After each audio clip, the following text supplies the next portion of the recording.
The moon called Veridax 7 was not a friendly place. It was cold, dark, and the ground shook without warning. But Lieutenant Katie Morgan had been to worse places in her 3 years aboard the deep space exploration vessel Horizon. She was not afraid of danger. In fact, she loved it. Katie was 32 years old with short brown hair and green eyes that never missed a detail. She was small but strong, and she moved like someone who knew exactly what her body could do.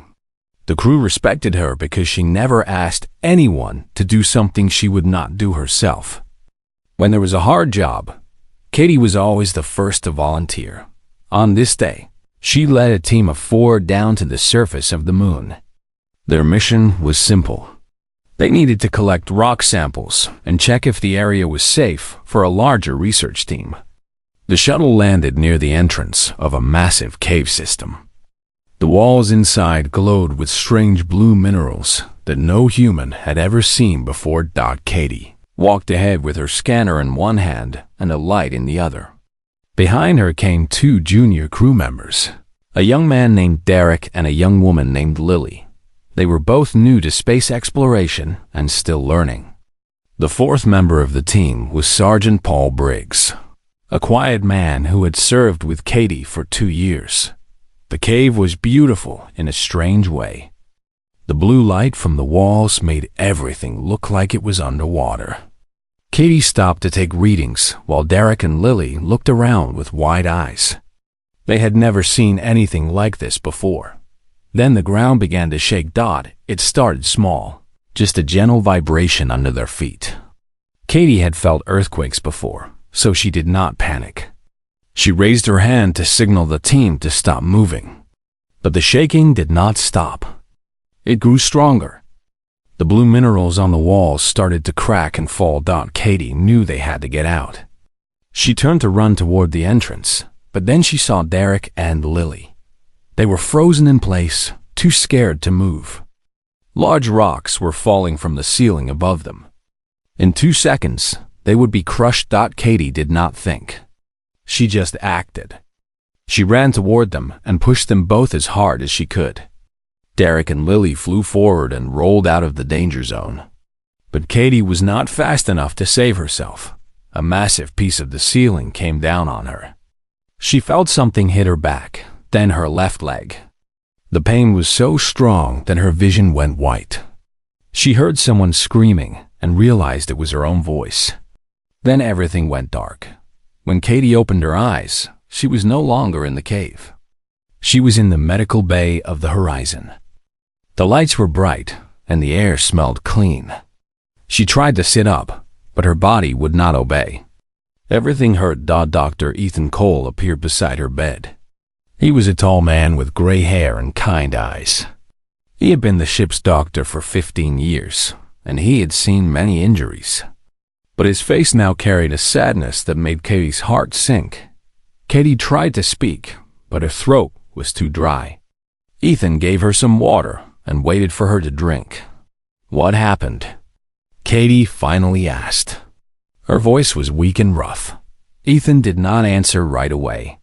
He looked at her chart, then looked at her face. "You saved Derek and Lily. They are both fine. Not a scratch on them. And me?" Katie asked. She could feel that something was wrong. There was pain in her left leg, but it felt different. It felt distant, like it belonged to someone else. Ethan took a deep breath. "Katie, the rocks crushed your left leg. We did everything we could, but the damage was too severe. We had to amputate above the knee." The words hit Katie like a punch to the chest. She looked down at her body. The blanket lay flat where her left leg should have been. There was nothing there. Just empty space. She did not cry. She did not scream. She just stared at that empty space and felt something inside her break. Her whole life, she had been defined by what her body could do. She could run faster than most of the crew. She could climb where others could not. She could explore places that no human had ever seen. And now, half of that was gone. Ethan tried to comfort her. He talked about prosthetic legs and new technology. He said she could still live a full life. But his words sounded like noise to Katie.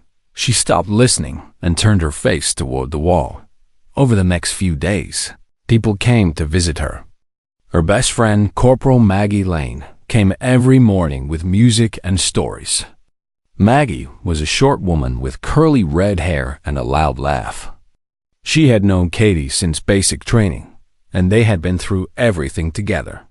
She tried to make Katie smile, but Katie could not find any smiles left inside her. Captain Daniel Shaw also visited. He was a serious man with a deep voice and a face full of old scars. He had commanded the Horizon for 10 years, and every crew member was like family to him. He sat beside Katie's bed and told her that she still had a place on the crew. He said they would find a way to make it work, but Katie did not believe him. How could she explore alien worlds with one leg? How could she run from danger or climb over obstacles? She was useless now, a burden. She wished the rocks had killed her instead. She refused to eat most days. She refused to try the prosthetic leg that Ethan offered her. She just lay in her bed and stared at the ceiling, waiting for something she could not name. Maybe she was waiting to wake up from this nightmare. Maybe she was waiting to die. Maggie tried everything to reach her. She brought Katie's favorite foods from the mess hall. She played old movies on the screen beside the bed. She talked about all the adventures they would still have together. But Katie barely responded. The light in her eyes had gone out. One night, when Maggie had finally left, Katie lay alone in the dark. She thought about her younger brother Nate, who was still on Earth. He had always looked up to her. He used to say he wanted to be just like his big sister, exploring the stars and discovering new worlds. What would he think of her now? Tears finally came. They ran down her face and soaked her pillow. She cried for her lost leg, for her lost dreams, for the person she used to be. She cried until she had nothing left, and then she fell into a dreamless sleep. Katie Morgan had always believed that she could overcome anything.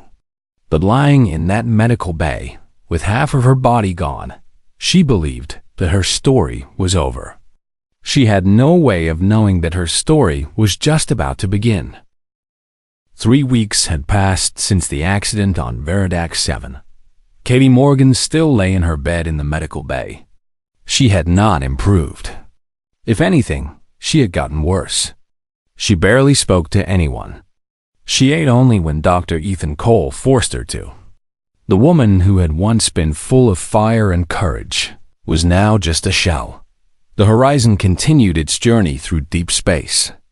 The crew went about their duties, but there was a sadness on the ship that everyone could feel. Katie had been the heart of the exploration team. Without her, something was missing. It was late in the ship's night cycle when the sensors detected something strange. A small vessel was drifting near an asteroid belt, sending out a weak distress signal.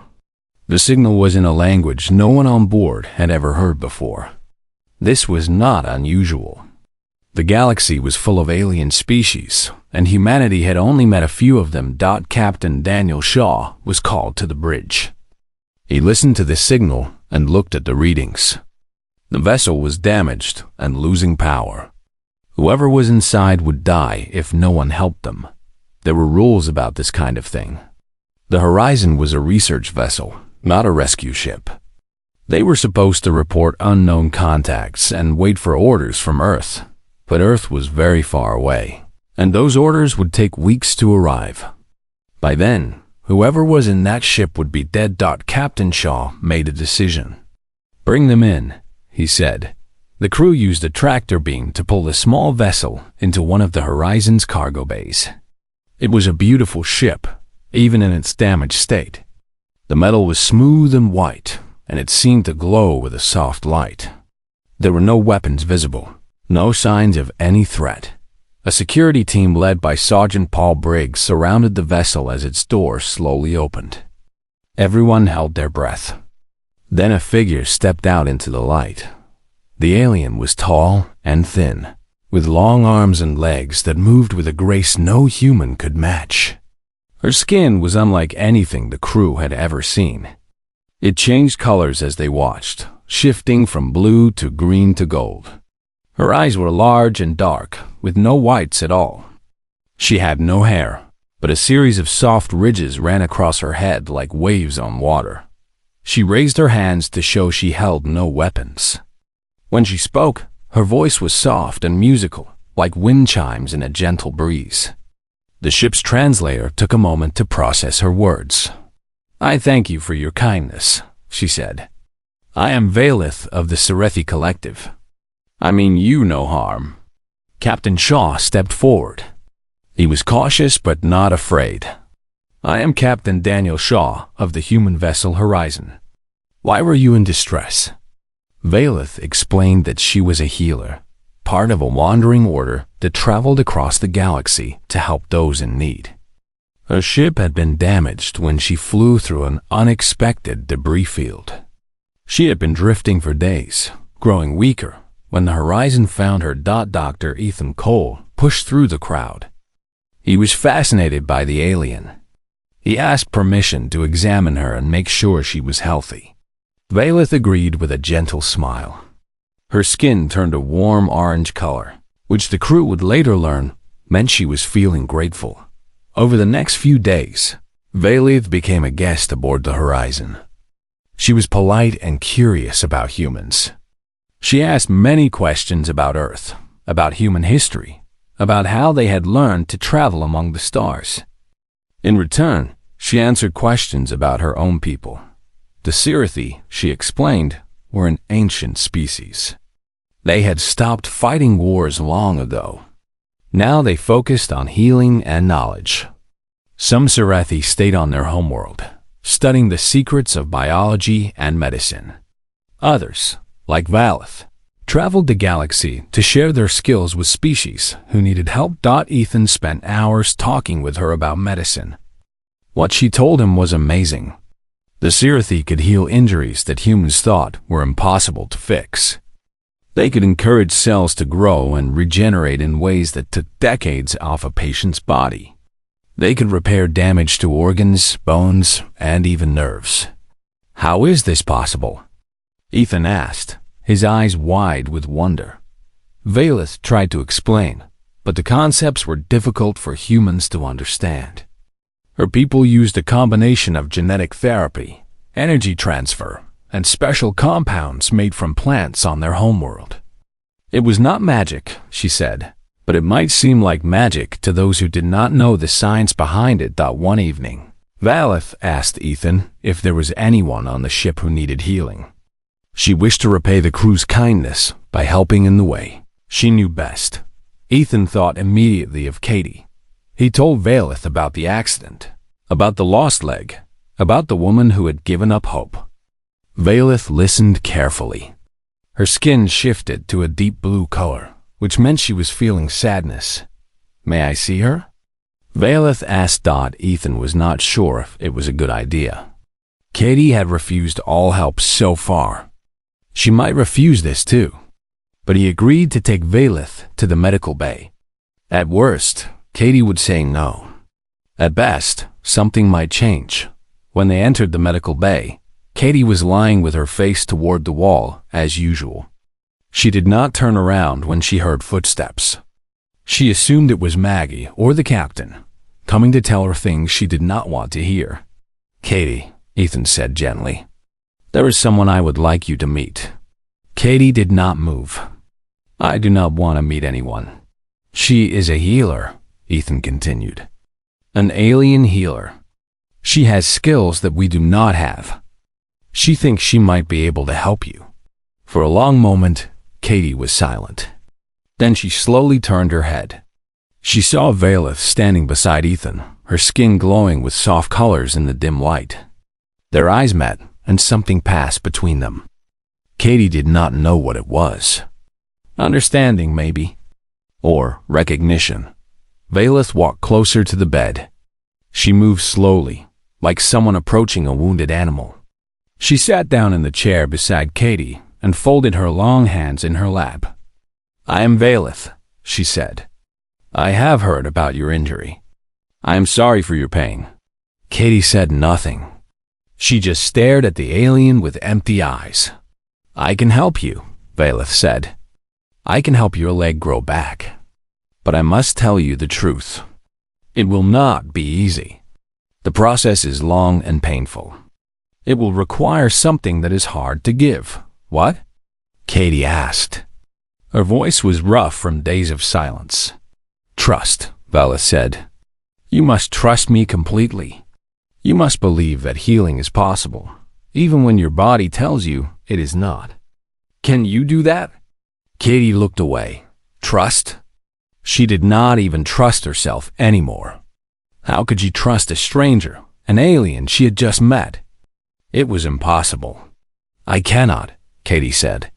"Please go away." Valeth did not argue. She simply nodded and stood up. "I understand. But I will be here if you change your mind." Sometimes hope returns when we least expect it. She left the medical bay with Ethan. Behind them, Katie lay in her bed and stared at the ceiling. The alien's words echoed in her mind. Hope returns when we least expect it. It was a nice idea. But Katie had stopped believing in nice ideas. Still, something was different now. For the first time in 3 weeks, Katie was thinking about something other than her own despair. She was thinking about the strange alien with the color-changing skin and the gentle voice. She was thinking about the impossible promise of healing. She did not sleep well that night. But for the first time, it was not because of sadness. It was because of something else. Something she was afraid to name. Katie could not stop thinking about the alien healer. Every time she closed her eyes, she saw Valeth's face. She heard that soft voice saying words that seemed impossible. "I can help your leg grow back." It sounded like a dream. It sounded like a lie. And yet, something in Valeth's eyes had seemed completely honest. For 2 days, Katie lay in her bed and fought with herself. Part of her wanted to believe. Part of her was too afraid to hope again. She had already lost so much. What if she trusted this alien and it did not work? What if she allowed herself to hope, only to have that hope destroyed? She did not think she could survive that kind of pain again. Maggie came to visit, as she always did. She sat beside Katie's bed and talked about nothing important. The food in the mess hall. A funny thing someone said. The stars they were passing. She never pushed Katie to talk about the important things. She just kept her company. But today, Katie had something to say. "Maggie, did you hear about the alien? The healer?" Maggie's eyes lit up. "Yes, Dr. Cole told me. He says her medical knowledge is incredible. Things we have never even dreamed of. She came to see me," Katie said quietly. "She said she could help me grow my leg back." Maggie leaned forward. Her voice was careful, but there was hope in it. "And what did you say?" "I told her to go away." Maggie was silent for a moment.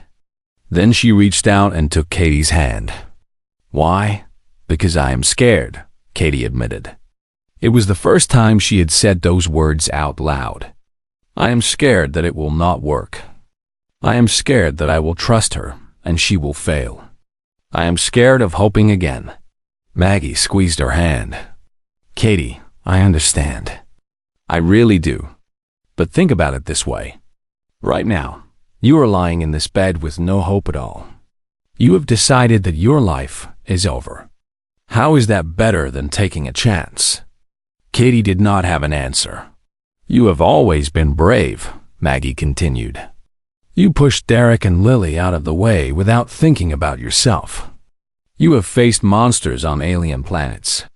You have done things that would make most people run away screaming. This is just another scary thing. The only difference is that this scary thing might give you your life back." Katie thought about that for a long time after Maggie left. The next day, Dr. Ethan Cole came to check on her. He did his usual tests and made his usual notes. But before he left, Katie stopped him. "Tell me the truth," she said. Do you think the alien can really do what she says? Ethan sat down. He looked tired, but his eyes were serious. I have studied her technology and her biology. I have seen her scans and read her medical records. Her people are centuries ahead of us in understanding how bodies work. I cannot promise you anything, Katie. Medicine never works that way. But I believe she is telling the truth. I believe she can try. What if it does not work? Katie asked. Then you will be exactly where you are now, Ethan said. No worse, no better. But what if it does work? What if you could walk again? Run again? Explore again? Is that not worth the risk? Katie closed her eyes. She thought about all the things she had lost. Her leg, her purpose, her sense of who she was. But she also thought about all the things she could still have. Her friends, her family, the stars. That night, alone in her room, Katie made a decision. She was tired of being afraid. She was tired of lying in bed and waiting for nothing. Even if the healing did not work, at least she would have tried. At least she would have fought. The next morning, she asked to see Violet. The alien came within the hour. She walked into the medical bay with the same gentle grace as before. Her skin was a calm shade of blue, and her dark eyes were full of patience. She sat down beside Katie's bed and waited. I want to try, Katie said. Her voice was small, but it was steady. I do not know if I can trust you completely. I do not know if I can believe this will work. But I want to try. Valeth nodded slowly. That is enough. Trust does not come all at once. It builds, piece by piece. We will build it together. She began to explain what would happen.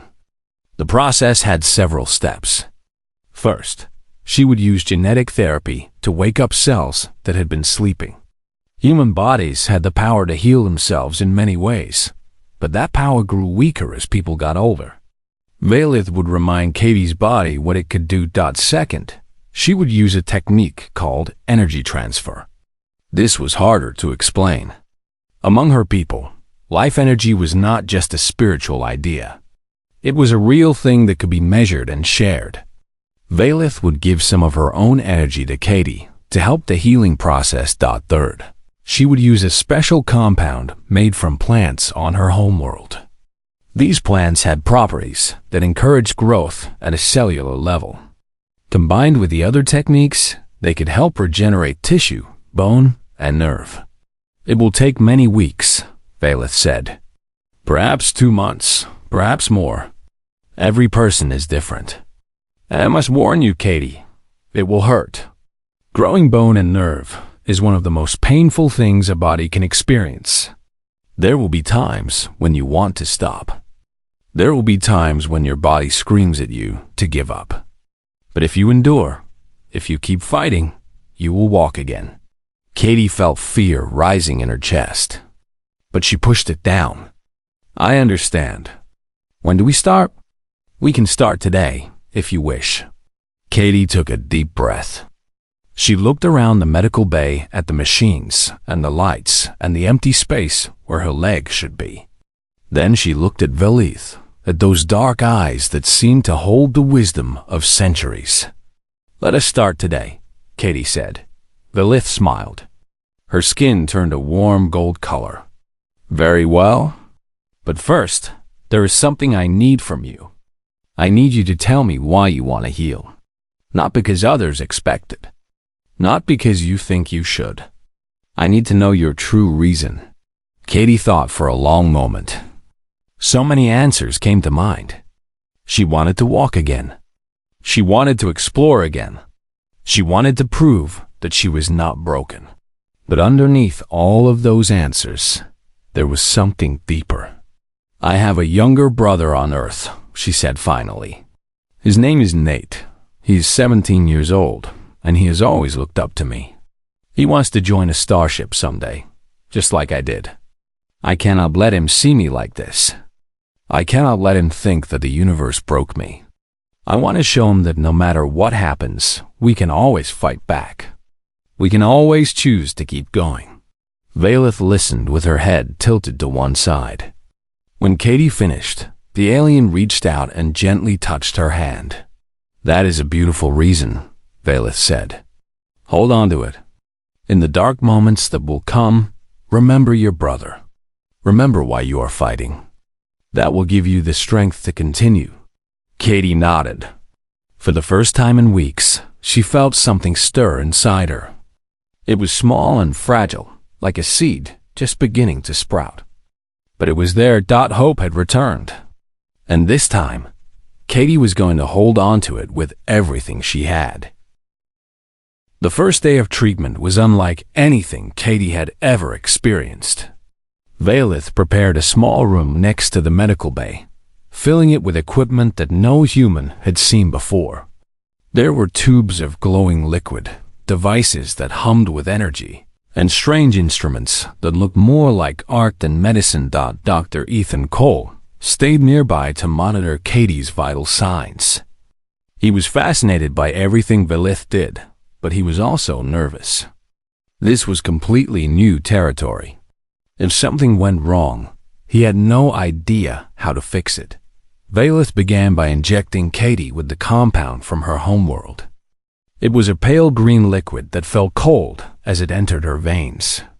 Within minutes, Katie felt a strange tingling sensation where her leg used to be. It was not painful, not yet. It was more like her body was waking up from a long sleep.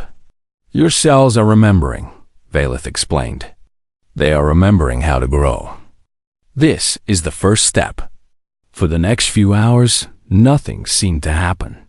Katie lay in bed while Valeth performed scans and made adjustments to her equipment. Ethan checked her readings every few minutes.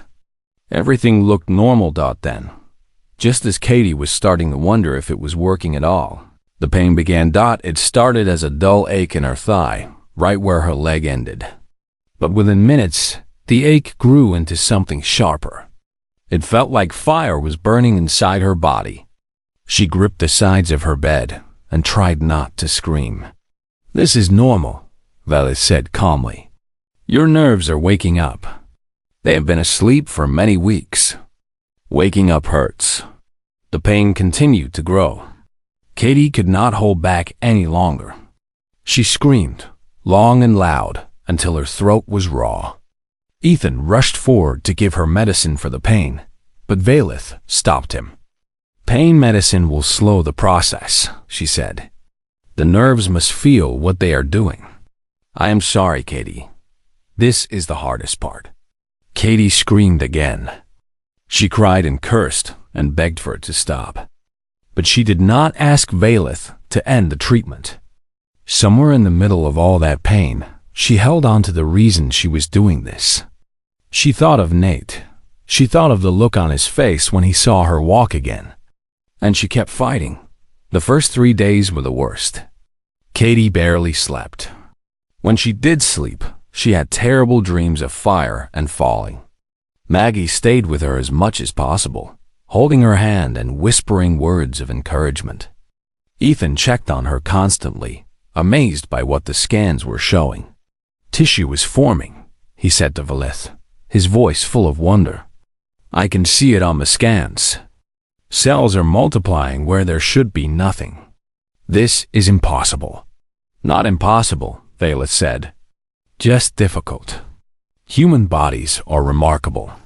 They just need to remember what they can do." By the end of the first week, the pain began to change. It was still there, but it was different. Instead of the sharp burning sensation, it was now a deep ache, like muscles being stretched after a long time of not moving. Ethan showed Katie the scans, and she saw it with her own eyes. There was new tissue growing at the end of her thigh. It was small, just a few centimeters. But it was real. Katie cried when she saw it. But this time, they were tears of joy. The second week brought new challenges. The bone began to form, and the pain came back stronger than before. Bone growth, Valeth explained, was one of the most painful things a body could experience. Normally, it happened so slowly that people did not notice. But when it happened quickly, the pain was intense. Katie gritted her teeth and endured. She found ways to cope with the pain. She listened to music that Maggie brought her. She looked at pictures of Earth that Captain Shaw sent to her screen. She imagined herself walking on alien planets, running through strange forests, climbing mountains that no human had ever climbed before. News of the treatment spread through the ship. Crew members who barely knew Katie started leaving gifts outside her door. A young engineer left a sketch of a nebula he had seen during the voyage. A cook left a plate of cookies. A navigator left a playlist of songs from old Earth movies. Each gift was a reminder that she was not alone. Valith worked tirelessly. She spent hours every day with Katie, adjusting the treatment, adding new compounds, using her strange energy transfer technique. Ethan noticed that the alien was looking tired. Her skin, which was usually bright and colorful, had become dull and pale. "Are you all right?" he asked her one evening. Valith smiled weakly. "The energy transfer takes much from me. I am giving Katie some of my life force to help her heal. It is what my order does. We sacrifice a part of ourselves to help others." Ethan was concerned. "Is it dangerous for you?" "I will recover," Valith said. "It will take time, but I will be fine. What matters is that Katie keeps fighting. She's doing better than I expected." Humans are surprisingly strong. By the fourth week, something amazing happened. A knee began to form. Katie could see it on the scans, a round shape made of bone and cartilage appearing where nothing had been before. She could feel it too, a strange pressure and tightness that told her something was happening inside her. Maggie came to visit and could not believe her eyes. "It is working," she whispered. "It is really working." Katie nodded. She was too tired to speak much, but she managed a small smile. The first smile in a very long time. The 6th week was a turning point. The lower leg began to form, and with it came something Katie had almost forgotten. Sensation. She could feel the new leg, really feel it. When Ethan touched it gently, she felt his hand. When the blanket brushed against it, she felt the fabric. It was the strangest and most wonderful feeling she had ever experienced. "We are almost there," Valith said. "The hardest part is done. Now we just need to let your body finish what we started." Week 7 and week 8 were about patience. The leg continued to grow, slowly filling in the remaining gaps. Muscles formed around the bones. Skin grew over the muscles. By the end of week 8, Katie had a complete leg again. It was thin and weak, but it was there. Ethan helped her out of bed for the first time. Maggie stood on her other side, ready to catch her if she fell. Valith watched from nearby, her skin glowing a hopeful shade of gold. Katie put her new foot on the floor. It felt strange, like she had forgotten how to use it. She put pressure on it slowly, testing her weight. Her leg shook, but it held. She took a step. Then another. Then another. Tears streamed down her face. Maggie was crying too. Even Captain Shaw, who had come to watch, had to wipe his eyes. Katie Morgan was walking again. She turned to look at Valith. The alien healer was smiling, but she looked exhausted.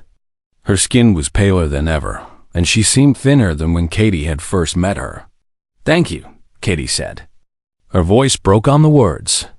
"Thank you for giving me my life back." Valith shook her head gently. "I did not give you anything. I only reminded your body what it could do. The rest was all you, Katie. You fought for every step. You earned this." Katie looked down at her new leg. It would take months of exercise to make it strong again. She knew that, but she did not care. She was standing. She was walking.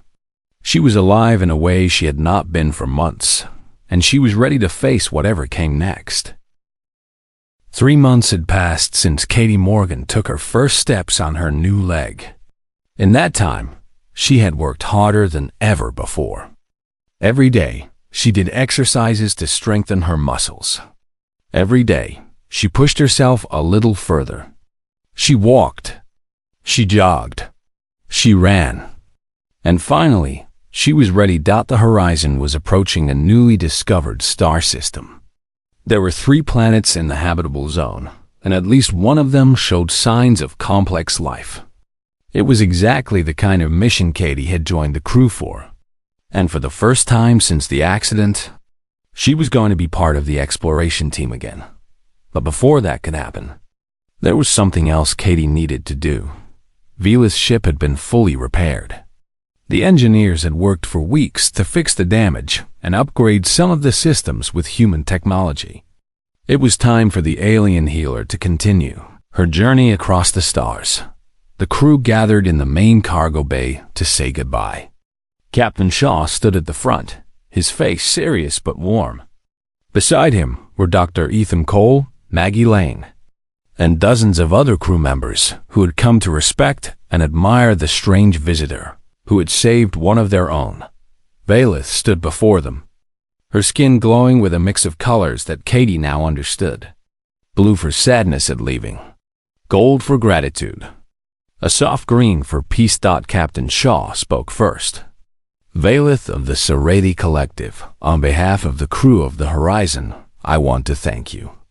You came to us as a stranger in need, and you gave us a gift we can never repay. You are always welcome among us. Valith bowed her head. Captain Shaw, your people rescued me when I would have died alone in the darkness. That is a gift beyond measure. I only did what my order has always done. We heal those who need healing. It is our purpose. Then Katie stepped forward. She walked with confidence now, her new leg moving as naturally as the old one ever had. The crew watched in silence as she approached the alien who had changed her life. Valith, Katie said, I do not have the words to tell you what you did for me. When you found me, I was broken. Not just my body, but my spirit. I had given up on everything. You gave me back my leg, but you also gave me back my hope. You reminded me that miracles are possible if we are willing to fight for them. Valith's skin turned a deep, warm gold.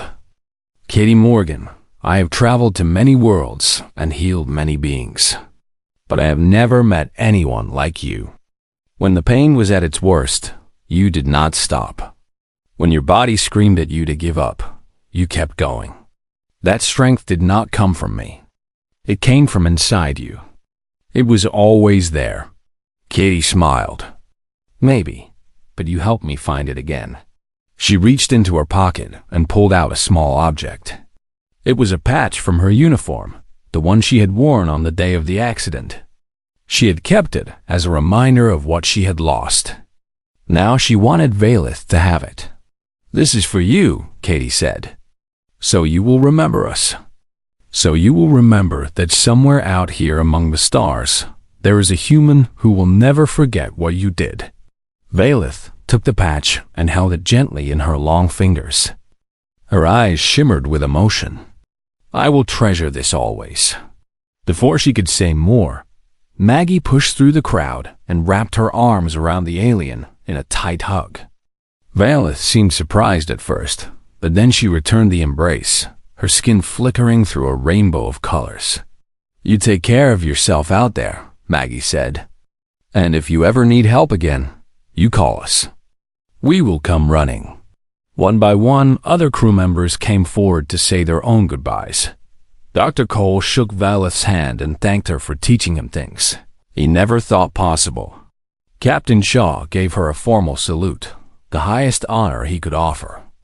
Even the young crew members, Derek and Lily, the ones Katie had saved on Veridac 7, came to express their gratitude. Finally, it was time for Valith to go. She walked toward her ship, but stopped at the door and turned back one last time. I have traveled the galaxy for many years, she said. I have met species of every kind. Some are kind. Some are cruel. Some are wise. Some are foolish. But humans are different from all of them.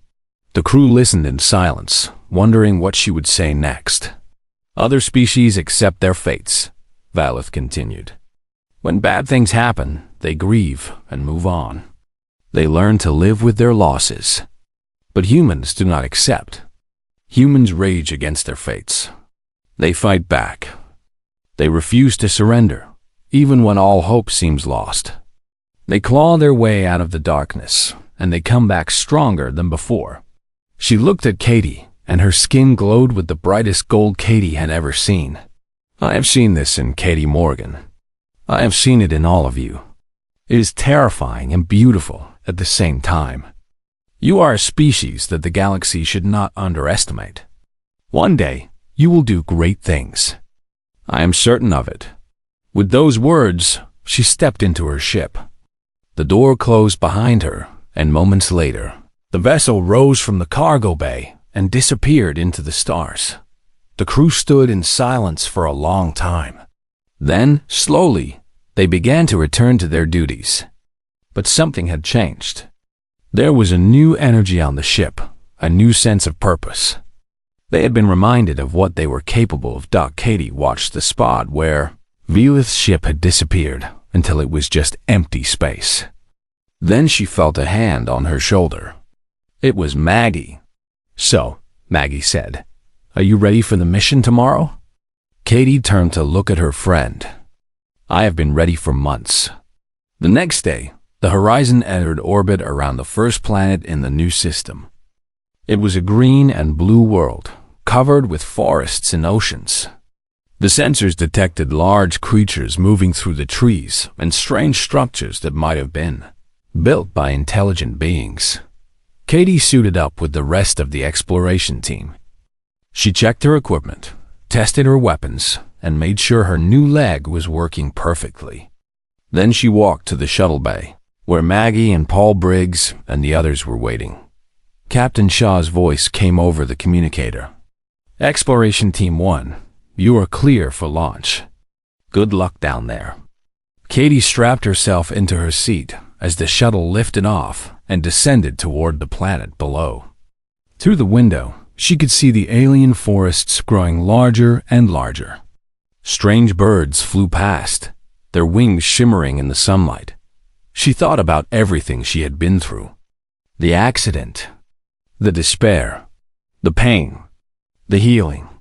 And she realized that she was not the same person who had fallen on Veridac 7. She was stronger now. Not just in her body, but in her heart and mind. She had learned that hope was not something that happened to you. It was something you chose every single day, no matter what. The shuttle landed in a clearing surrounded by tall purple trees. Katie was the first one out the door.